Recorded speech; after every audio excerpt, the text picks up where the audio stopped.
Manchester's Jewish community left reeling after deadly attack on holiest day. Chaim Loeb lives on a busy corner in Manchester, England, so sirens are not something he would normally find particularly concerning. But Thursday morning was a different story. The police cars just kept coming, one after another. Ambulances and fire trucks were speeding past. A helicopter was hovering overhead. On any other day, he would turn on the news and check local community groups on social media. But not on Thursday. Thursday was Yom Kippur, the holiest day in the Jewish calendar. As an observant Orthodox Jew, Loeb was not permitted to use technology. He, and most of his community in Crumpsall and the surrounding areas in northern Manchester, had no idea what was happening. They didn't know they were under attack. The emergency services Loeb was hearing were headed to the nearby Heaton Park Hebrew Congregation Synagogue, where an assailant rammed a car into people before stabbing several members of the community, killing two. The Manchester police were calling on people to stay inside and avoid the area, but that message was not reaching the community deep in prayer on this holiest of days. Rivka H., a mother of 4 who attends the Heaton Park Synagogue and lives just minutes away from it, heard the police sirens all morning.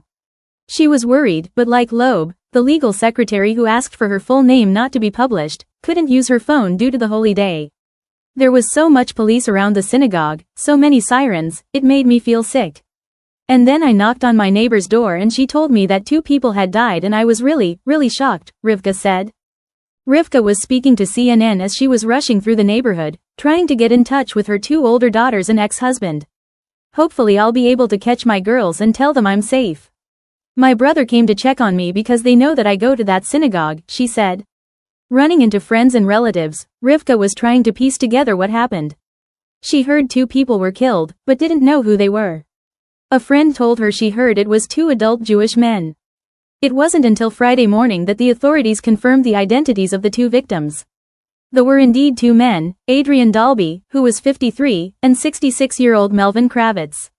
At one point, a stranger stopped her to ask about a friend who attends the same synagogue as Rivka. The woman, tears running down her cheeks, explained that she hadn't been able to reach her friend all morning. Rivka had no information to share.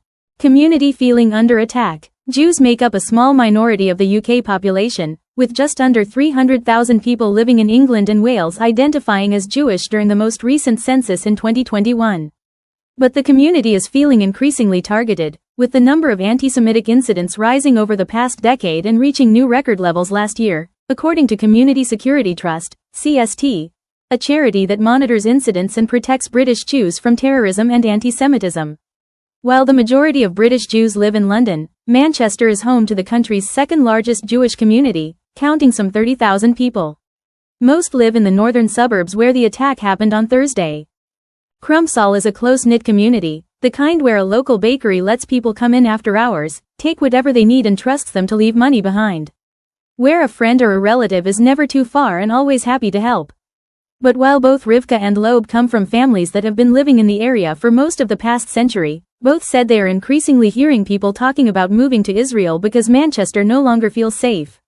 Loeb said that while the attack was shocking, it was not surprising. British Jews, he said, have feared an incident like this for some time. Most synagogues, Jewish schools and cultural centers in the area have long been employing security guards.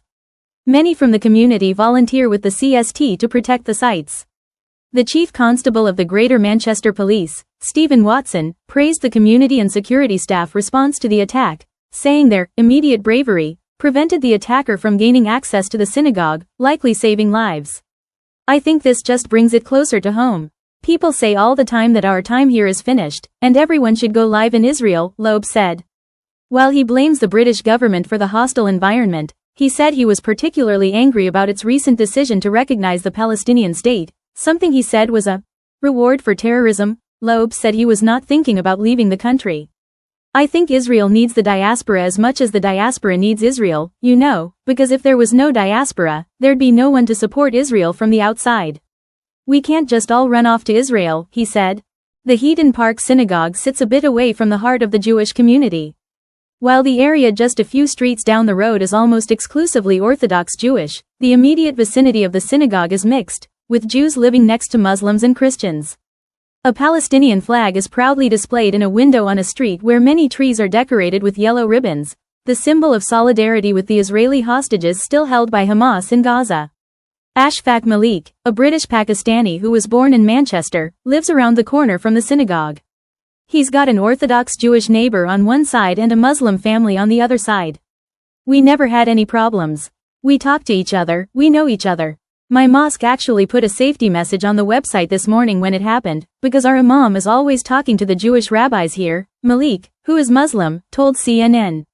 One synagogue, just down the road from the site of the attack, has been employing private security guards to man the locked gates outside.